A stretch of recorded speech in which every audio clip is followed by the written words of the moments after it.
Boa tarde a todos, a todas e a todes. O nosso trabalho ele é intitulado O Outro Lado, Experiências e Relatos Compartilhados dos Estudantes do Ensino Médio sobre Aprendizado por Meio de Redes Sociais. É um trabalho coordenado pela professora doutora Elizabeth Seabra e também de autoria dos discentes João Pedro, que sou eu, Rafaela Ramos, a Hananda da Silva e Tainara Torres, e o nosso trabalho faz parte do PIBID de História da Universidade Federal dos Vales de Jequitinhonha e Mucuri. Dando introdução ao nosso trabalho, com o início da pandemia do coronavírus, como nós sabemos, a maioria das atividades presenciais foram suspensas. As plataformas digitais, elas começaram a ser inseridas no dia a dia de todos os estudantes. Cada PIBIdiano, ele acompanhava, no mínimo, uma aula por semana, juntamente com a professora de História. Essa aula ela era via plataforma Meet e, para além do acompanhamento de sala de aula, foi criado o projeto de intervenção por nós PIBIdianos, denominado Ciclo de História. Dos objetivos que se tem com essa pesquisa, o geral é avaliar o alcance e o aprendizado que os estudantes estavam desenvolvendo com o ensino de História através dos vídeos do Instagram. Os específicos são 3. O primeiro é traçar um perfil dos alunos, dos estudantes. O segundo é compreender a relação do ensino de História e a cultura digital durante a pandemia.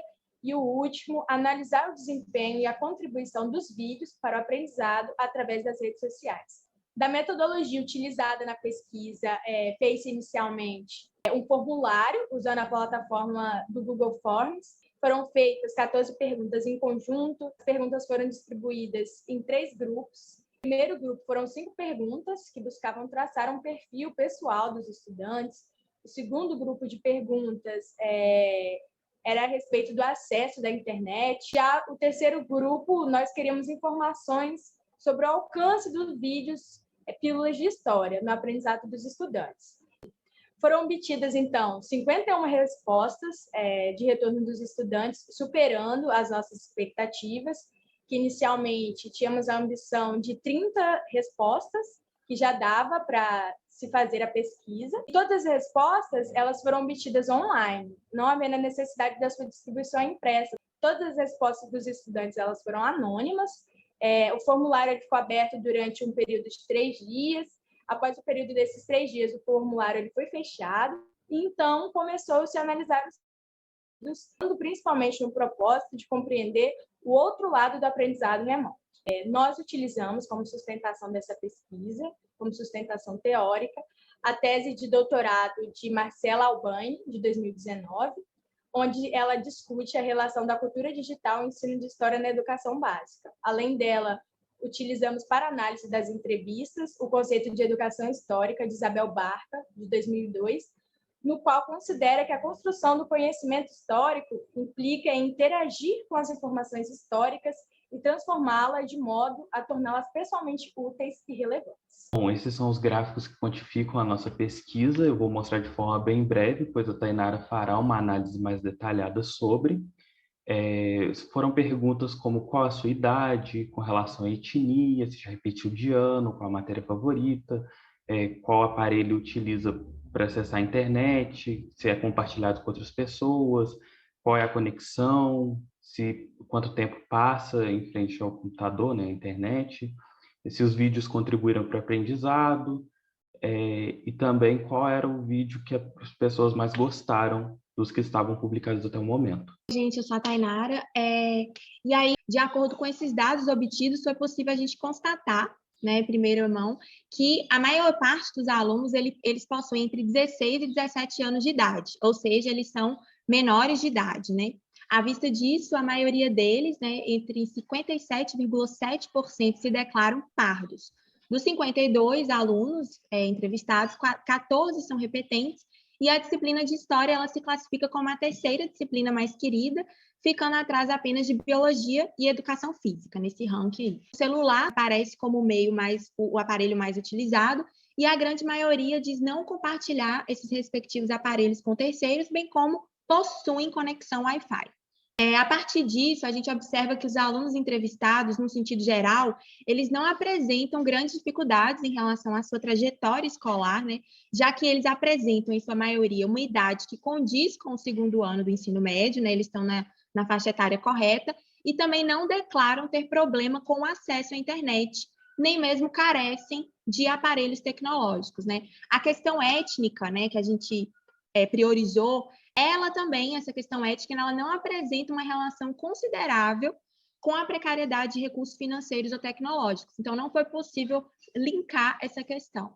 A gente nota também que a maioria, 36,5% dos discentes, afirmam passar um grande período na internet, né, entre 8 e 11 horas. Uma parcela considerável também, 61,8%, garante que os vídeos ajudaram na compreensão desses conteúdos em sala de aula.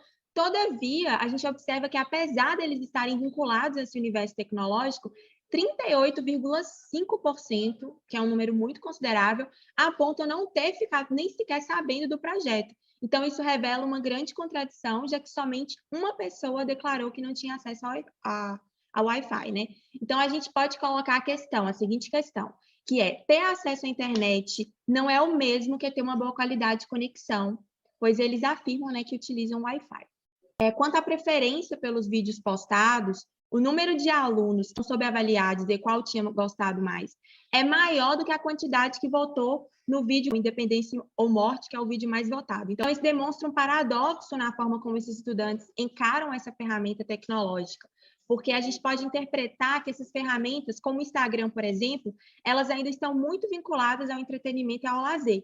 E a gente não pode deixar de levar em conta também o contexto pandêmico, né, que fez com que professores e alunos tivessem que se adaptar a essa condição excepcional de ensino.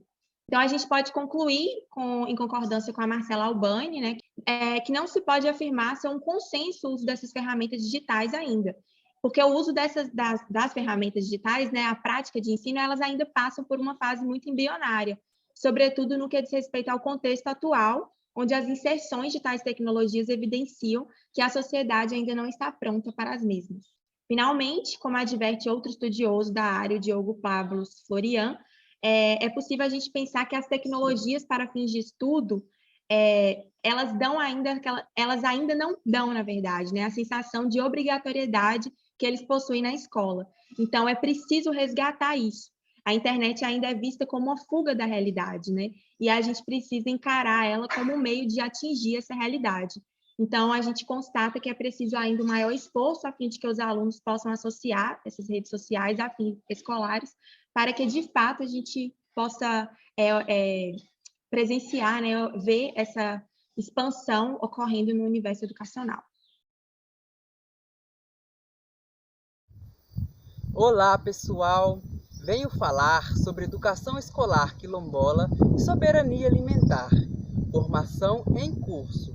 Meu nome é Matheus Henrique Rocha, autor do resumo, e como coautores contei com a participação de Paula Cristina Silva, Aniele Fabiola Gavioli Lemes e Felipe Emídio Santos. O curso Educação Escolar Quilombola e Soberania Alimentar se estrutura nas diretrizes curriculares para a educação básica. Ele tem o objetivo de contribuir com a formação continuada de professores e outros agentes sociais. Por meio da discussão de território, identidades e direitos, o curso possibilitou a promoção do reconhecimento e valorização dos saberes e fazeres voltados para as práticas alimentares quilombolas.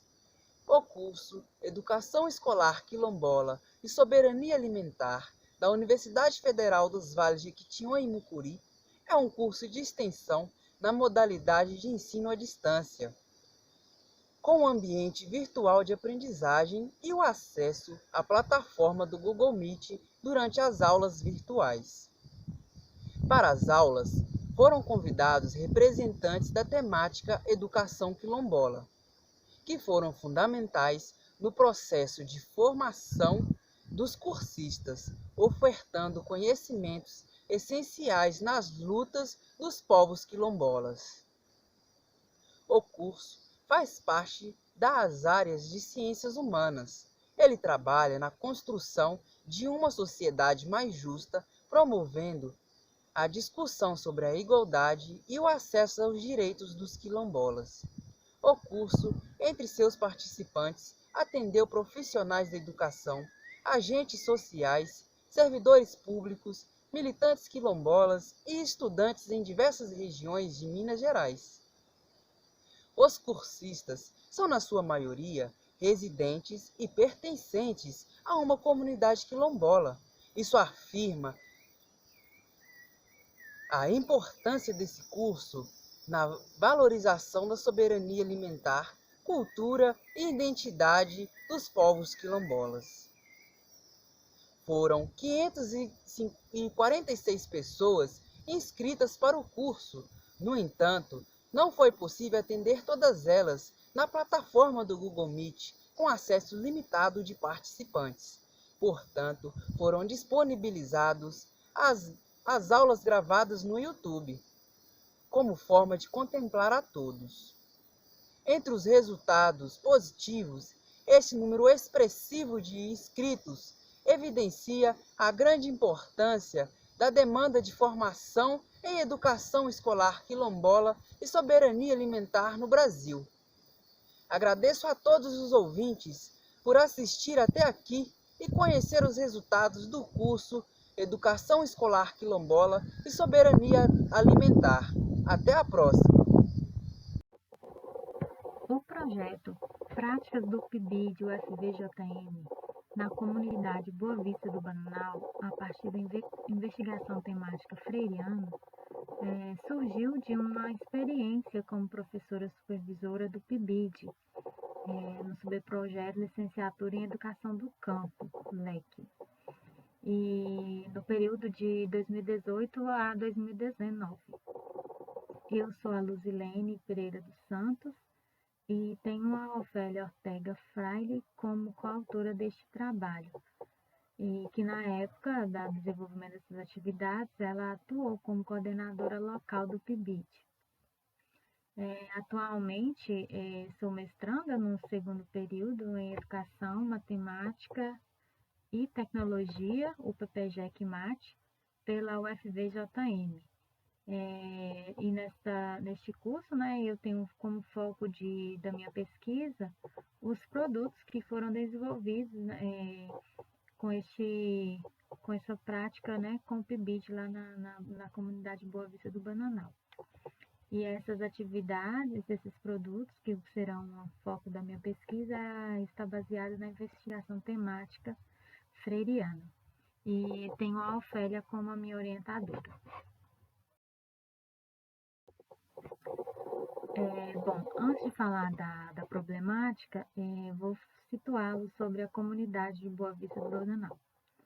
Ela está situada a 18 quilômetros da cidade de Cristália e, embora seja aqui próximo, né, próximo a Cristália, tinha muitos bidianos que não conheciam, né, então, assim, não conhecia o local e o contexto, né, onde a escola que eles iriam atuar, né, que iriam desenvolver as atividades, estava inserida.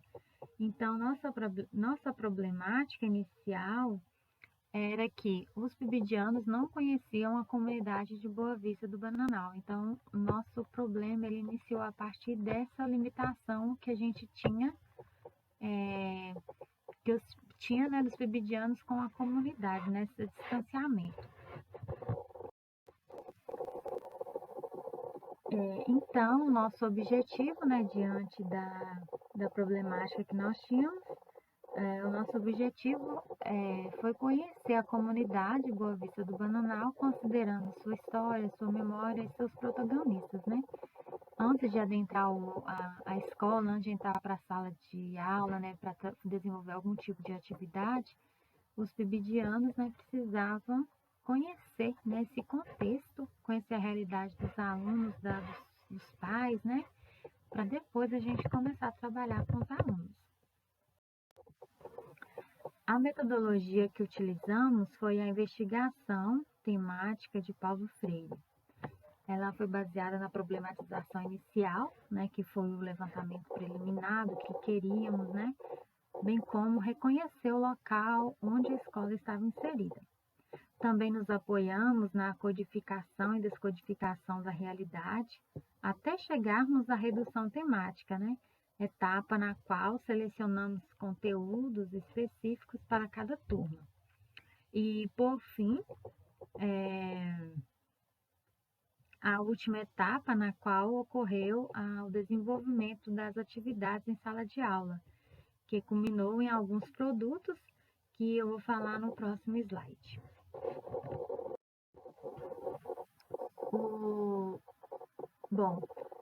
Depois da investigação temática, surgiu, né, alguns temas geradores da realidade, os quais foram levados para a sala de aula e resultaram em produtos como o mapa falado, né, no qual os alunos desenharam em cartazes a visão que tinham da comunidade, dando destaque a casas, árvores, pontos que mais gostavam.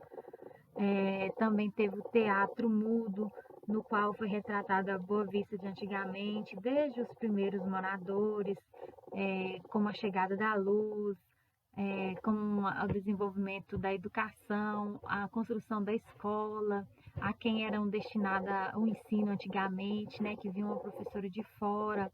Então, tudo isso foi retratado nesse teatro mudo, assim, de uma forma bem dinâmica. Outro produto desenvolvido foi a maquete, que eles criaram 2 maquetes, uma retratou a Boa Vista de hoje e uma outra de antigamente. Então, assim, eles consideraram, né, alguns pontos em relação aos pontos que tem hoje para construir a Boa Vista de antigamente. E, por fim, criaram também uma linha do tempo, onde retrataram a visão dos alunos, né, sobre um rio chamado Bananal, que banha o entorno do povoado e que antigamente era fonte de sobrevivência e que hoje encontra-se assoreado, né, e de certa forma degradado. Essa temática ela surgiu lá do início, lá da conversa com os moradores, com a entrevista, né, com o contato com a comunidade, que assim eles retrataram muito fortemente essa questão do rio, né? E, por fim, o PIBID, né, a conclusão que a gente tira desse trabalho é que o PIBID ele tem contribuído a proporcionar e desenvolver situações de ensino-aprendizagem interdisciplinares para a formação docente inicial e continuada no contexto interativo entre a UFVJM com escolas do campo e a escola que atendem a estudantes de áreas rurais. Em síntese, a partir de reflexões sobre a pedagogia do oprimido e as relações entre oprimido e opressor na perspectiva de emancipação e libertação através da educação, mediatizado pela dialogicidade, a investigação temática de Paulo Freire permite que trabalhos acadêmicos sejam construídos num diálogo entre o espaço acadêmico e o campo, com seu ambiente, seus moradores e seus saberes oriundos das comunidades dos estudantes da LEC, proporcionando a coautoria com esses territórios e seus sujeitos. Termino agradecendo ao UFVJM, ao programa PIBID, né, pela iniciação à docência, né, pelo incentivo à iniciação à docência, a comissão organizadora da oitava semana da integração, a comunidade Boa Vista do Bananal, né, pela colaboração em participar, né, das atividades que foram desenvolvidas, aos acadêmicos da LEC pelo desenvolvimento, pela responsabilidade, né, com que conduziram essas atividades, e a Ofélia Ortega pelo incentivo aos estudos, né, que sempre está me colocando a par dos eventos, me incentivando a participar, a colocar os trabalhos. A todos, muito obrigada.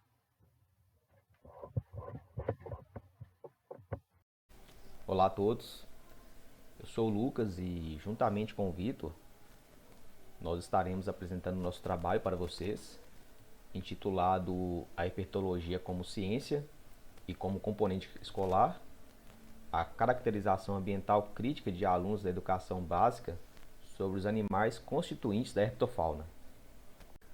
Mas o que viria a ser de fato a herpetologia?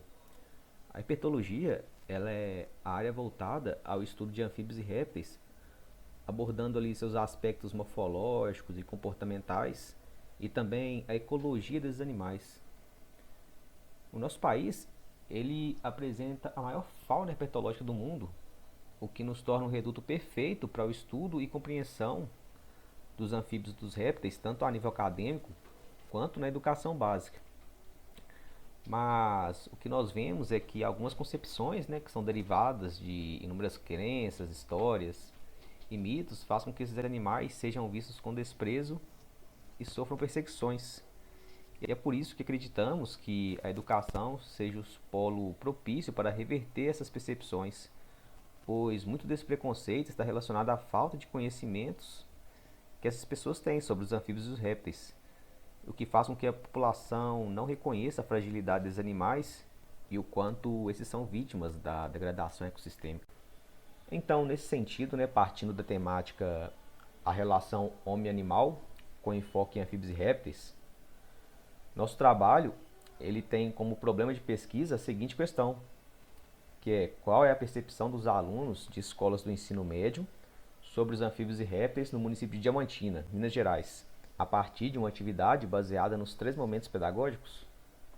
E a partir disso, nós elaboramos o seguinte objetivo geral, que é verificar qual a percepção ambiental crítica que os alunos de escolas do ensino médio da cidade de Diamantina têm sobre anfíbios e répteis. E com a finalidade de alcançar o objetivo geral, nós traçamos os seguintes objetivos específicos: analisar as percepções dos estudantes da educação básica sobre os animais constituintes da herpetofauna e caracterizar a percepção ambiental crítica dos estudantes da educação básica sobre a herpetologia. Bom, o nosso trabalho está fundamentado em 3 tópicos, sendo o primeiro deles a herpetologia como ciência e como componente escolar. Nesse primeiro tópico, nós abordamos como ela se caracteriza, como ela se estabelece dentro do campo da educação, o que diz a BNCC, e como alguns autores caracterizam esse ensino. No tópico Importância Socioecológica e Educacional da Herpetofauna, nós discutimos o papel social e ecológico desses animais. Então, ressaltamos a importância de se conhecer e preservar esses animais, pois eles são parte importante do ecossistema e, assim como nós, eles têm também o direito à vida. E, por fim, no último tópico, nós abordamos a educação ambiental como agente educacional em defesa da herpetofauna. Então, aqui nós discutimos sobre a visão marginalizada que as pessoas têm sobre os animais e os diversos mitos que estão presentes, como o caso da urina do sapo, que alguns acreditam que pode causar cegueira. E na maioria das vezes, as serpentes são vistas ali como um emissário do mal. E colocamos como ponto para reverter isso a educação ambiental crítica, que é uma abordagem dialógica e transformadora que busca trazer ao indivíduo, ao aluno, um entendimento mais amplo da prática social, permitindo que ele perceba os aspectos que estão ali conectados entre ecologia e a sociedade, dando um novo significado para ele de natureza e como ela interfere diretamente na sua vida. Nosso trabalho ele trouxe uma metodologia de ensino, na qual propomos a realização de uma oficina que foi baseada nos 3 momentos pedagógicos. Os 3 momentos pedagógicos ele é uma metodologia didático-pedagógica em que o professor deve contextualizar o conteúdo com a realidade do aluno. E são 3 momentos porque ela é dividida em 3 etapas, que são a problematização inicial, a organização do conhecimento e, por fim, a aplicação do conhecimento. Falando agora sobre a metodologia da pesquisa, a abordagem é de caráter qualitativa.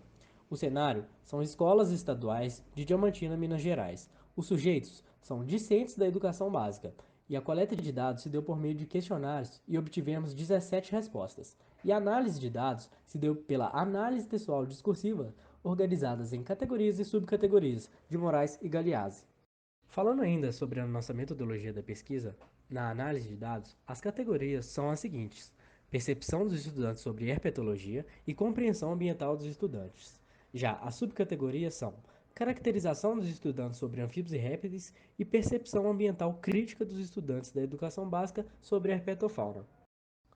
Falando agora sobre os resultados, na nossa primeira categoria e subcategoria, indagamos os discentes participantes da pesquisa sobre alguns pontos importantes, sendo esses se já estudaram sobre anfíbios e répteis na escola. 100% diz que sim. Se já sabiam o que era herpetologia, 23,5% diz que sim e 76,5% diz que não. Perguntamos também se acreditavam que cobras conseguiam hipnotizar as pessoas para que pudessem matá-las. 35,3% diz que sim e 64,7% diz que não. Perguntamos também se acreditavam que sapos espirravam leite que cega. 47,1% acreditavam que sim e 64,7% diz que não. De agora, todos os questionamentos são referentes à segunda categoria e segunda subcategoria. E, primeiramente, foram questionados se alguém já tinha contado uma história sobre sapos, cobras ou lagartos, e quem tinha sido, e qual era a história. O estudante número 2 diz que cobra, se tentar matar e não conseguir, ela volta para te pegar. E o estudante número 17 diz que sim, minha avó, que um dia ela foi no mato buscar umas flores e que a cobra cascavel correu atrás dela, balançando um chocalho, e que ela teve que tirar a blusa para correr enquanto a cobra distraía bicando a roupa. Um questionamento que foi feito antes, na primeira categoria e subcategoria, foi reutilizado agora, que é o seguinte: você já ouviu alguém dizer que cobras conseguem hipnotizar as pessoas para que possam matá-las? 64,7% dos participantes diz que sim e 35,3% diz que não. E, se você encontrar uma cobra ou um sapo, qual sua atitude? O estudante número 2 diz que cobra corre e chora, e o sapo nada deixa ele lá. O estudante 17 diz que corre de medo. Concluindo então, após todo esse contato com as respostas e a análise das mesmas, percebeu-se que, devido ao ensino de biologia e ciências estarem direcionados somente aos conteúdos programáticos, esses animais acabam sendo cobertos de lendas, gerando justamente essa falta de conhecimento social. Destacando então, entre elas, as serpentes, corroborando com as respostas obtidas. E essa percepção proficiente é propagandeada ainda na educação básica, onde os professores e livros didáticos classificam os animais como úteis ou nocivos, ou até mesmo domésticos ou selvagens. E por meio disso, podemos ver uma defasagem na alfabetização científica desses alunos, principalmente por todos terem afirmado que já estudaram sobre anfíbios e répteis. E a proposta da oficina, que viria para abordar justamente isso, essa defasagem, não foi aplicada, porque não houve a participação de discentes. Bom, e essas são as nossas referências da apresentação do trabalho. Obrigado e espero que tenham gostado. Olá! Hoje irei falar sobre o projeto SOENC como mediador das ações de pesquisa, ensino e extensão em educação em ciências e matemática do FVJM. Os autores são eu, Isabela Lorena Batista Porto, o Marcos Vitor Ferraz Lima, o Geraldo Wellington Rocha Fernandes, a Angélica Oliveira de Araújo e a Luciana Rezende Alain. O SOENC, Seminários e Oficinas de Educação Matemática e Científica, é um projeto de extensão, onde os seminários e oficinas são ministrados pelos mestrandos do Programa de Pós-Graduação em Educação em Ciências, Matemática e Tecnologia, o PPG-CMAT, pelos discentes do curso de Licenciatura em Ciências Biológicas, pelos docentes da UFVJM e por convidados externos. O público-alvo do projeto é a comunidade participante da UFVJM, mas principalmente todos aqueles que se interessam pelas áreas do projeto e querem conhecer e aprofundar a respeito dos temas abordados. Bom, o projeto foi desenvolvido com o intuito de difundir conhecimento das áreas de ensino de matemática e ciências por meio de seminários e oficinas. Também tem como objetivo a utilização de meios digitais para facilitar e expandir a acessibilidade dos produtos desenvolvidos no projeto, além de querer trazer inovações no meio acadêmico. Portanto, os meios digitais que utilizamos para fazer com que houvesse essa modernização foi a criação de uma conta no Instagram, o soenc_ufvjm, onde divulgamos as programações para aumentar o alcance dos trabalhos realizados no projeto. Também foi criada o site Ciências na Escola UFVJM, onde publicamos os produtos do SOENC, como também dos nossos parceiros, fazendo com que a comunidade acadêmica e aqueles que tenham acesso à internet possam acessar de forma facilitada, tornando assim mais acessível a visualização dos produtos desenvolvidos na faculdade. Além disso, também foi criada uma conta no Event3, onde os participantes podem efetuar a sua inscrição na programação e também tem a disponibilização dos certificados ao final dos seminários, diminuindo, portanto, o tempo de produção dos certificados e os tornando mais acessível. Também foi criado um canal no YouTube, onde através desse canal deixamos disponíveis todos os seminários e oficinas que ocorrem pela plataforma Meet. Esse canal no YouTube possibilita um maior contato entre a comunidade externa à universidade e aqueles que desenvolvem seus projetos. Durante as apresentações do Meet, é feita uma transmissão ao vivo para o YouTube, possibilitando, portanto, uma interação direta daqueles que assistem no YouTube com o palestrante, permitindo, então, que se façam perguntas sobre o tema e tenham uma resposta no momento. Atualmente, o canal do YouTube conta com 18 vídeos, incluindo seminários e oficinas. Desses 18 vídeos, 9 são ministrados por convidados externos ao FVJM, o que contabiliza 50% dos vídeos. 2 são ministrados por mestrandos do PPGECMAT, o que contabiliza 11% dos vídeos disponíveis.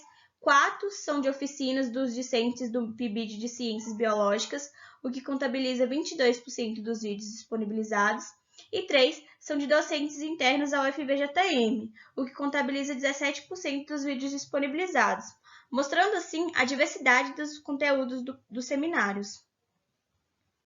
Através do YouTube, que disponibiliza as estatísticas, é possível observar que o canal possui 2.949 visualizações desde sua criação em janeiro, o que significa que mais pessoas estão tendo contato aos produtos que estão sendo desenvolvidos dentro da universidade, aumentando assim a acessibilidade e diminuindo barreiras com a comunidade externa. Além disso, o nosso canal no YouTube possibilita ver o quanto de visualização houve nos últimos 28 dias, que nesse caso foi de 204 visualizações em médias, o que demonstra que o público tem se interessado pelos conteúdos do projeto e que o projeto tem sido efetivo nos seus objetivos. Bom, esse é o nosso projeto e caso queiram obter mais informações sobre o que acontece em nossos seminários e oficinas, é só entrar em contato em um dos nossos meios digitais, como o Instagram disponibilizado aqui. Obrigada e até a próxima! Boa noite, pessoal.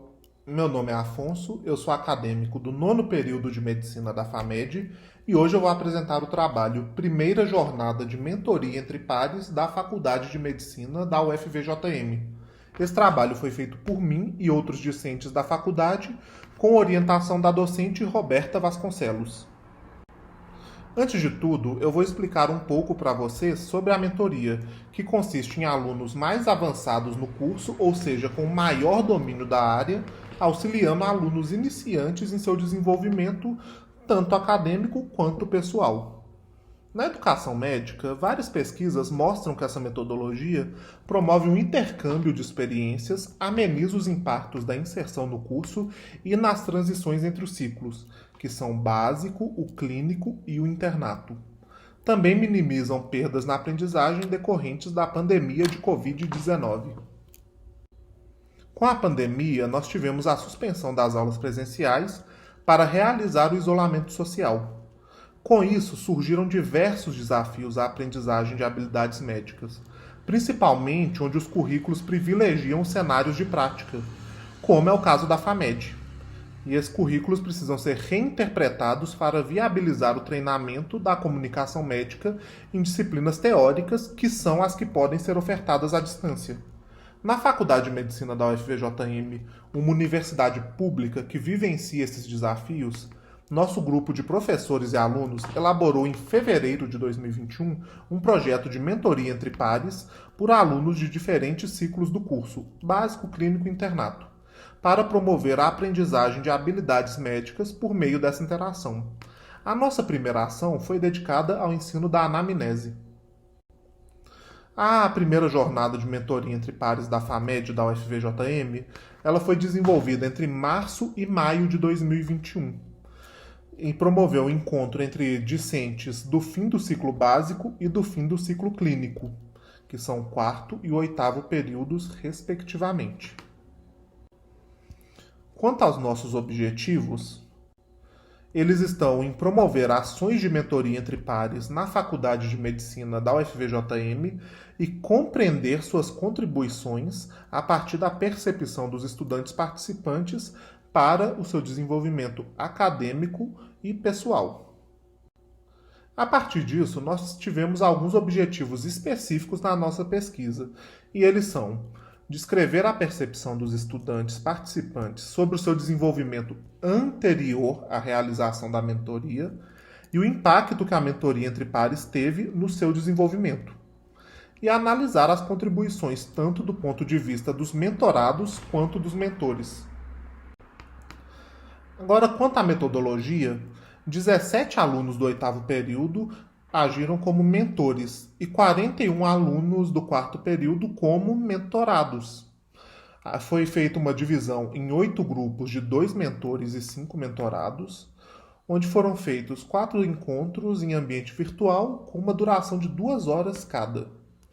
Nesses encontros ocorreram partilhas de experiências, dinâmicas de interação e treinamento de anamnese, a partir de casos clínicos.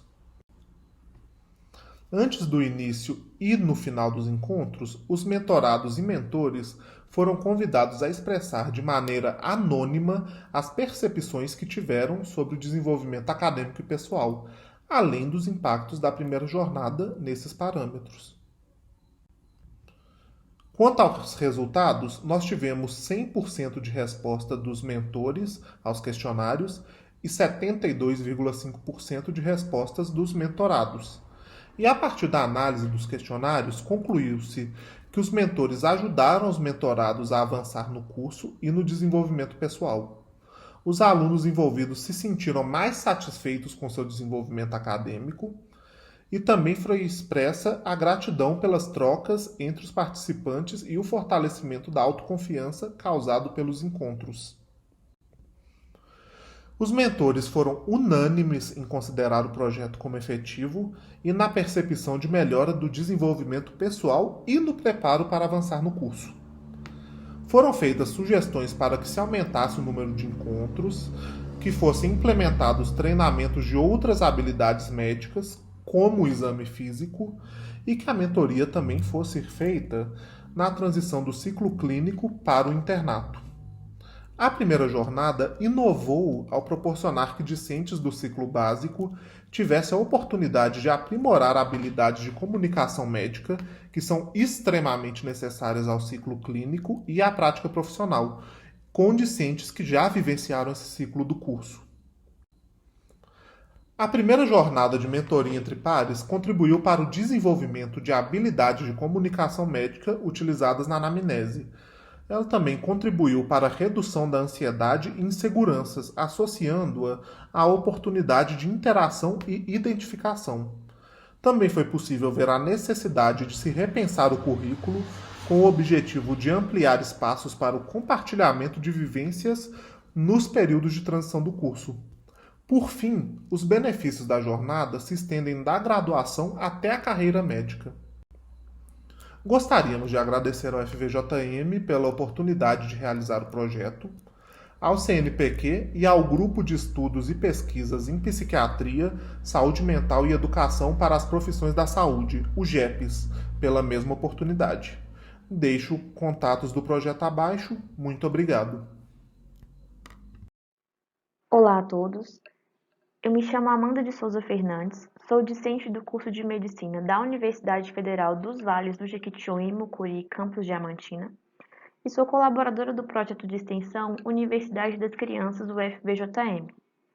O Vinícius Vilarino dos Santos e a professora Luana Pereira Leite Schettino são os outros autores do relato de experiência que eu vou apresentar para vocês agora.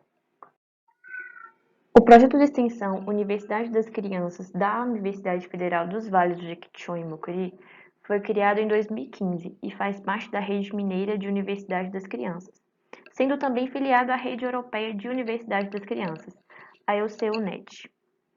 Abrangendo uma proposta de divulgação científica para o público infanto-juvenil nas idades de 7 a 14 anos, nosso projeto é alicerçado nos conceitos de aprendizagem informal, aprendizagem por livre escolha, aprendizagem dialógica e também pelo uso das tecnologias de informação e comunicação, as TICs.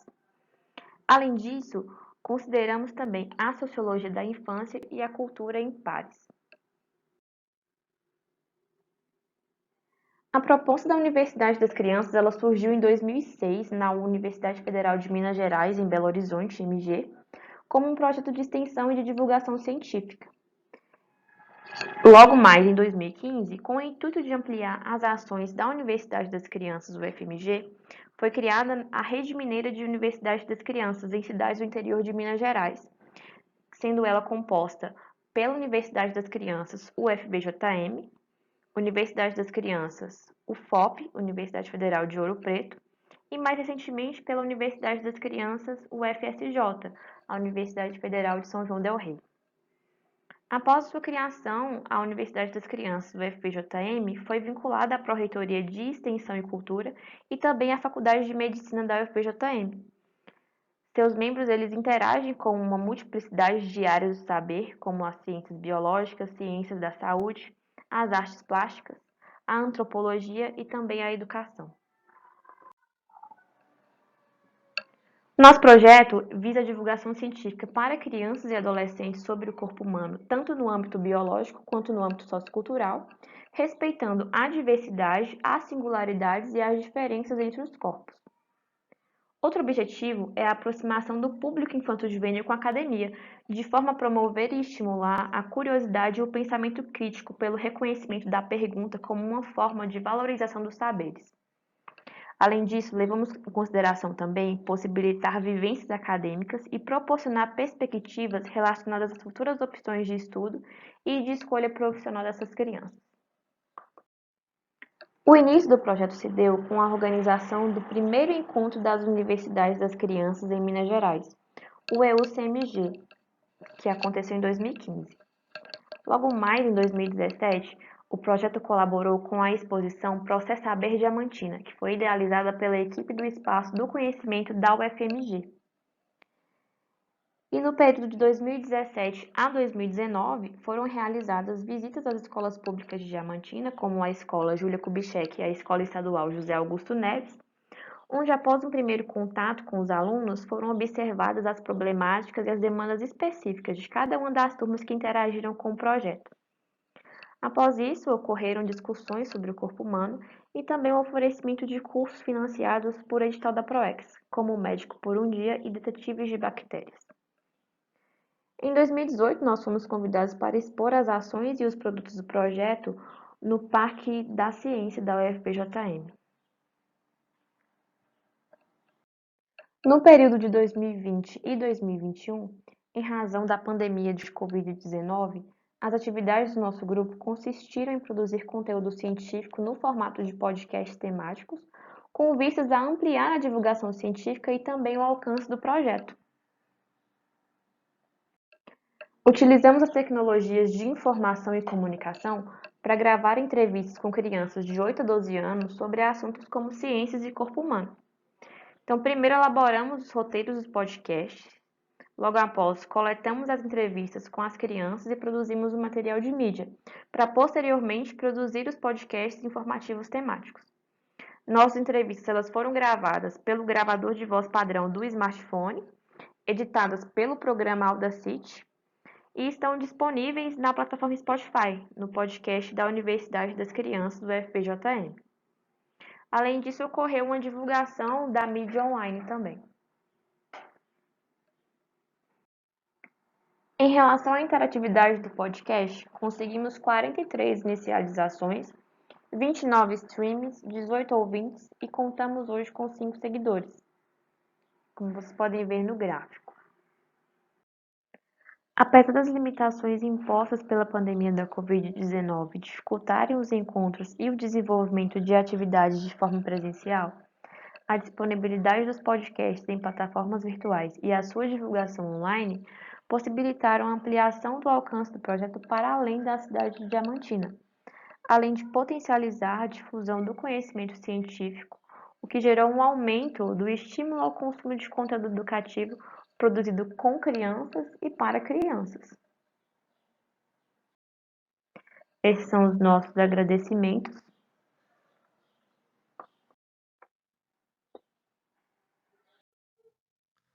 Olá pessoal, saudações. Hoje eu, Bruno Fernando de Souza e o Jardel Batista Rodrigues Silva vamos apresentar para vocês o nosso trabalho, que foi o impacto do ensino remoto emergencial na licenciatura em Ciências Biológicas da UFVJM. Como vocês já nossa sociedade vive um momento difícil ao enfrentar a pandemia do Covid-19, tanto que causou um abalo em vários setores do país, incluindo a educação. E para que não houvesse uma estagnação por tempo indeterminado no sistema de ensino brasileiro, o MEC autorizou o ensino remoto emergencial, que seria o ensino mediado por plataformas digitais de ensino, onde haveria encontros síncronos e assíncronos entre professores e alunos apenas em ambientes virtuais. Entretanto, a realidade das instituições públicas de ensino superior pode ser um motivo de preocupação, pois nem todas as instituições possuem condições de prover um ensino remoto que abrange todos os alunos de maneira equitativa, visto que para o ensino remoto emergencial funcionar é necessário uma infraestrutura bem planejada. A pesquisadora Andresa, em 2020, realizou um estudo muito semelhante com o que estamos apresentando aqui hoje. Os dados de sua pesquisa revelou que o ensino remoto emergencial diminuiu consideravelmente a taxa de desempenho acadêmico dos alunos das áreas da ciência.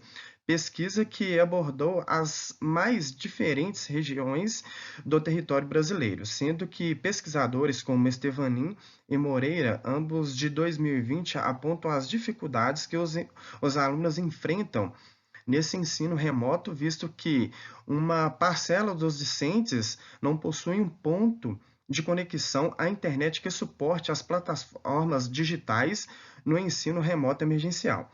Além disso, com a crise econômica diante da pandemia, afeta diretamente o sistema de ensino, visto que os preços de aluguéis, conduções de alimentação e entre outros aumentou substancialmente, forçando muitos discentes a trabalharem para complementar a renda de suas residências, fazendo com que os discentes tivessem que conciliar o emprego, obrigações domésticas e os estudos.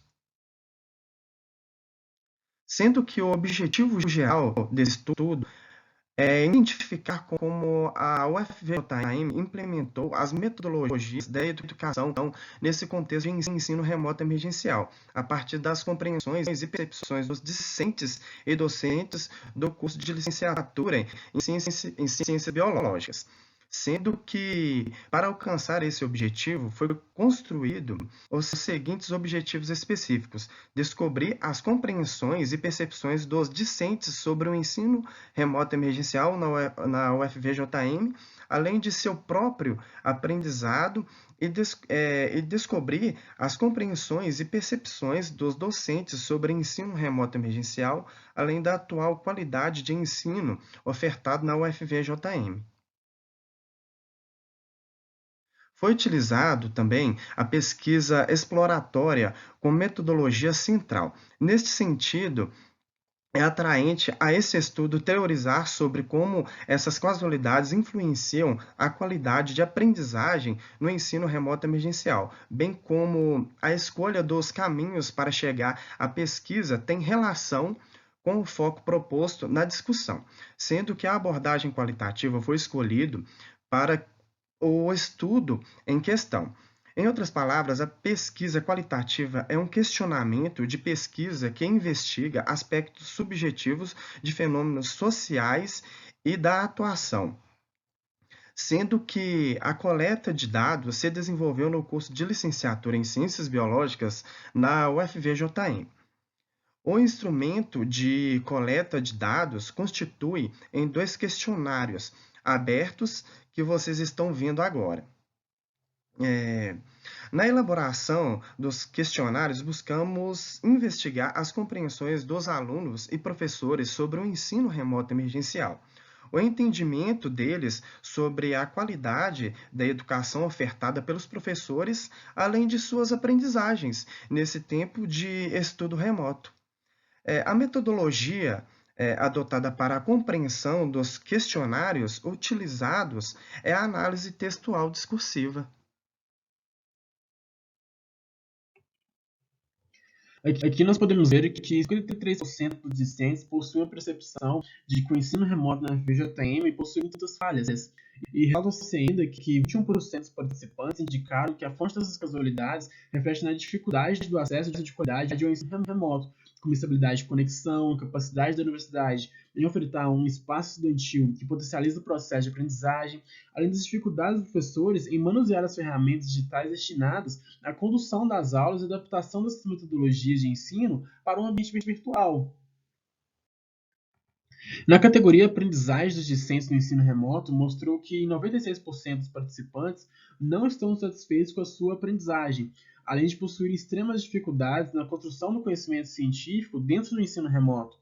Para contextualizar essa categoria, a resposta do participante A4 pode ser visualizada. Sinto que não estou aprendendo de fato.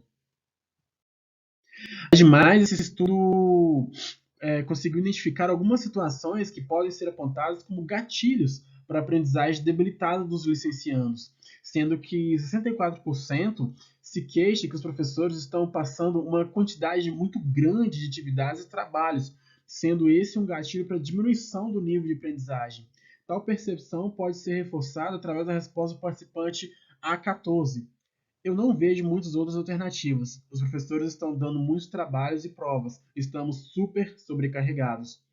Então, de acordo com essa linha de ideias, pode-se concluir que o ensino remoto ofertado na FVJM, ele não supre as necessidades dos discentes, que carecem de um contato e uma comunicação direta com os professores e de um ambiente que seja adequado e que permita ao aluno se dedicar aos estudos sem maiores provações. Visto que Monteiro, em 2015, ele argumenta que, como um ambiente escolar que seja bem estruturado, ele favorece a aprendizagem do aluno, visto que o discente ele permanece na instituição de ensino por grande parte do seu tempo. Sobre a atuação dos professores no ensino remoto emergencial, verificou-se que o ensino remoto, na forma que está sendo ofertado nesse cenário pandêmico, está defasando a habilidade dos docentes em ministrar as aulas em um ambiente virtual.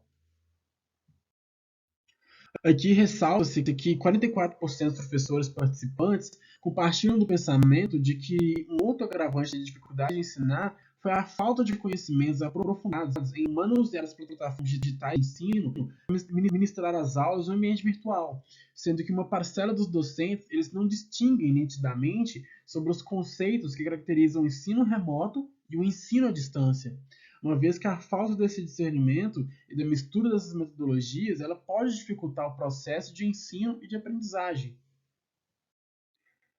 Além disso, os professores demonstraram sinais de revolta com a administração da instituição, devido ao fato de que os professores acabaram assumindo as responsabilidades de amparar os alunos nesse ensino remoto.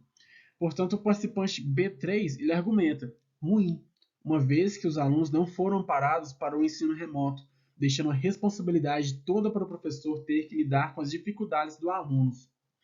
Então, com base nessas respostas, podemos observar que os professores estão sofrendo uma extrema pressão durante o ensino remoto emergencial. Em outras palavras, os professores eles tiveram que se qualificar, tiveram que adaptar as metodologias de ensino, criar ferramentas pedagógicas, alterar o ambiente domiciliar e, ainda assim, amparar uma grande quantidade de alunos em um curto período. E, para concluir aqui a minha fala, é natural que o estresse gerado pelo aumento da carga horária de trabalho e do medo que aflige o coração dos cidadãos que vivem dentro de uma pandemia possa influenciar negativamente a atuação dos professores nesse ensino remoto emergencial. Aqui estão as nossas referências. E se vocês se sentirem confortáveis em expressar os comentários ou dúvidas, podem ficar à vontade que vamos dialogar aqui com vocês e ficaremos muito felizes com esse papo.